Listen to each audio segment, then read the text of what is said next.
policy speech that laid out how Hillary Clinton and Barack Obama have set the world on fire. And he laid out that his plans are to fix it. Here is that video. Let's look back at the Middle East at the very beginning of 2009, before the Obama-Clinton administration took over. Libya was stable. Syria was under control. Egypt was ruled by a secular president and an ally of the United States. Iraq was experiencing a reduction in violence.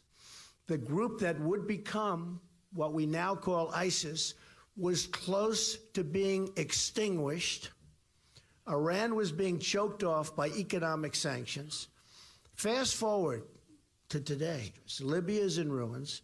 Our ambassador and 3 other really brave Americans are dead, and ISIS has gained a new base of operations. Syria is in the midst of a disastrous civil war. ISIS controls large portions of territory. A refugee crisis now threatens Europe and the United States. In Egypt, terrorists have gained a foothold in the Sinai Desert near the Suez Canal, one of the most essential waterways in the world. Iraq is in chaos, and ISIS is on the loose. All right, here to give us the lowdown of all of this is a foreign policy guru and frequent guest here on the show, Barry Nussbaum. Barry, thank you for being with us. What is the most glaring difference between the plan of Barack and Hillary, as it were, and Donald Trump? Because I think Hillary is really going to be a continuation of Barack Obama. I don't see anything that she's doing that is in any way notably different than Barack Obama, who kind of built this, if you look at it. What's the most glaring difference to you? It's so simple, Dr. G. It's name your enemy. Donald Trump's speech today in 48 minutes made it very clear who we, America, are fighting against and who has declared war on us. He said it over and over and over again, more times in 48 minutes than Barack Obama has said it in 7 years, and more times than Hillary Clinton has said it in 7 years. And yet, Barry, the media, they're just not going to give Donald Trump a pass on anything. He stuck exactly to prompter today. I'm sure they'll still find something that he said that's wrong. Where there's really zero scrutiny of Hillary Clinton. She came back at him, and this is what I'm seeing run all day, is Hillary Clinton coming back at Donald Trump saying he's going to put boots on the ground, and Joe Biden saying if his son were still there, that he would throw his body in front of him because Donald Trump cannot possibly do that. But there are already boots on the ground. 2 comments. His introduction was brilliant.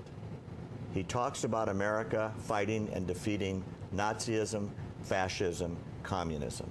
We named that enemy. It was a fight to the death. It was the survival of America, or it was survival of the really, really bad guys.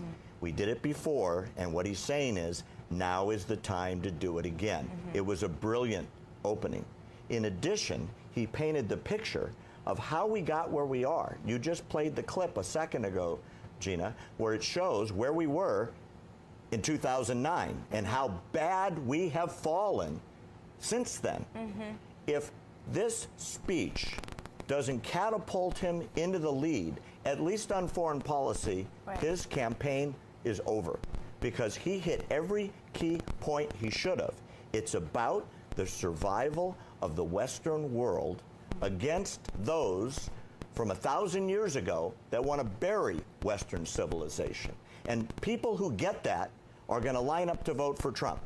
And the people that don't will either stay home or vote for Hillary. And I think he painted the picture and the dichotomy of choices as clearly as he could have done it. He gets an A for laying that out, I think. I agree with you that it was good. I've never seen media treat someone like, I was flipping around last night because in my hotel I couldn't get the networks that I usually like to watch, and I couldn't believe the way things are being presented. It's literally like a propaganda anti-Trump machine 24/7 on so many of these networks. It's true. I know when I was on one network that shall remain nameless, they muted me And when I was trying to explain my sources for the fact that Hillary Clinton takes about 80% of the money that comes through the Clinton Foundation, some of it from nations around the world that kill gays and exploit and mutilate women and stone them to death and all of the rest of it, you know the rest of the story, they literally muted me and did a stage play. I mean, it was unbelievable what they did. They made it look like I didn't have the answer when I did. That happened just to me. I'm just a darn commentator, a news personality, for crying out loud. I've never seen anything like this. Do you think that Donald Trump can go up against that kind of propaganda machine? If there's not enough understanding of what this fight is about, then the answer is no.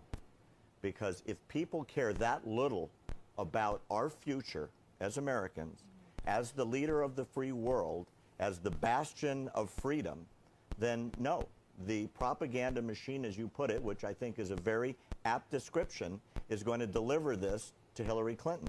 If, on the other hand, this really gets disseminated, and it could be on the web, it could be by people forwarding YouTube videos of today's speech. If people really get that this is a war for our survival, they will go to the polls and vote this one issue.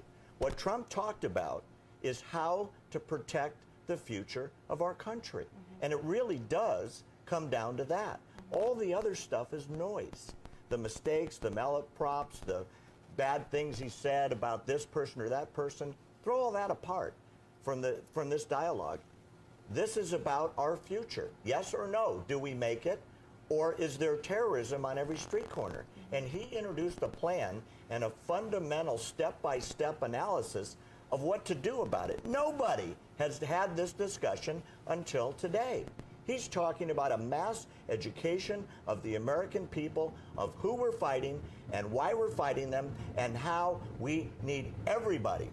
All of us, you, me, even that guy over there, well, maybe not that guy, all signed up to fight this battle. So what's your message right now to the Never Trumpers? Because they're out there talking now about forcing Donald Trump out and putting in Mike Pence.